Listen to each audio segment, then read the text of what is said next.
அப்போஸ்தலனாகிய யோவான் 3 யோவான்ல 2 பிரியமானவனே, நீ எல்லாவற்றும் வாழ்வது போல உன் ஆத்துமா வாழும் அப்படின்னு சொல்லல.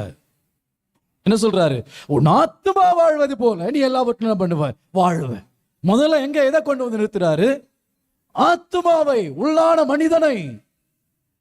உள்ளான மனிதன் எபேசியர் 3:14 பலப்பட பலப்பட ஆவியினால் பலப்பட பலப்படதான் யோவான் எழுதுகிறார்.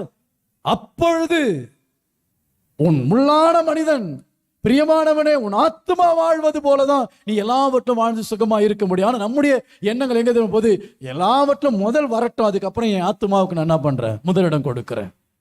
கர்த்தர் எனக்கு இது செய்யட்டும், நான் சபைக்கு வரேன். கர்த்தர் எனக்கு செய்யட்டும், உபவாசிக்கிறேன். கர்த்தர் எனக்கு செய்யட்டும், நான் ஊழியம் பண்றேன். கர்த்தர் எனக்கு செய்யட்டும், நான் ஆண்டவரை பின்பற்றேன். கர்த்தர் எனக்கு இதை செய்யட்டும், அவர் செஞ்ச பிறகு. ஆனா பைபிள் என்ன சொல்லுதுன்னா, உன் ஆத்துமா வாழ்ந்தாதான் நீ வாழ முடியும்.